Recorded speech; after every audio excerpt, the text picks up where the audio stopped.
नमस्कार, मी कीर्ती गायकवाड। स्वागत आहे आपलं आय न्यूज 28 मध्ये। चला तर मग जाणून घेऊयात महाराष्ट्रातल्या ताज्या घडामोडी। बागलाण जिल्हा नाशिक येथे तालुकास्तरीय क्रीडा स्पर्धांचे उद्घाटन मोठ्या उत्साहात करण्यात आले।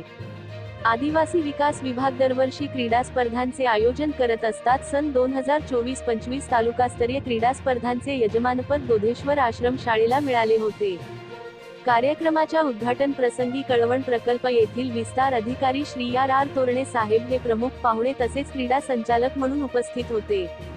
तसेच या कार्यक्रमाचे अध्यक्षस्थान कोळीपाडा गावातील प्रथम नागरिक सरपंच जयश्रीताई देवकर यांनी भूषविले। दोधेश्वर आश्रम शाळेचे मुख्याध्यापक श्री आर कापडणीस मुख्याध्यापक दोधेश्वर यांनी क्रीडा उपसंचालक म्हणून कार्यभार सांभाळला। कार्यक्रमाच्या उद्घाटन प्रसंगी गावातील प्रतिष्ठित नागरिक शाळा व्यवस्थापन समितीचे अध्यक्ष राजेंद्र गातवे, कोळीपाडा गावचे उपसरपंच नानाजी गातवे उपस्थित होते।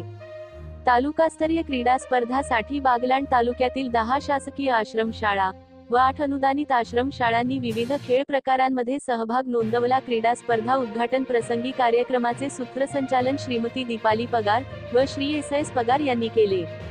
तसेच कार्यक्रमाच्या यशस्वीतेसाठी अनिल देसले, डी.एच. पवार, जाधव एम.एस.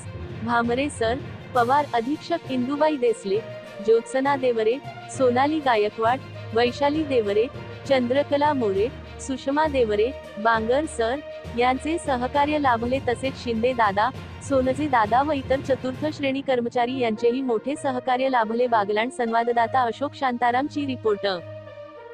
ठिकाणी शंकराचे जागृत देवस्थान आहे। श्रावण महिन्यात व शिवरात्रीला अनेक भाविक मंदिरात येत असतात। हे मंदिर पंचक्रोशीत प्रसिद्ध आहे। या दोधेश्वरच्या भूमीस 100 ते 150 वर्षापूर्वीचा इतिहास आहे।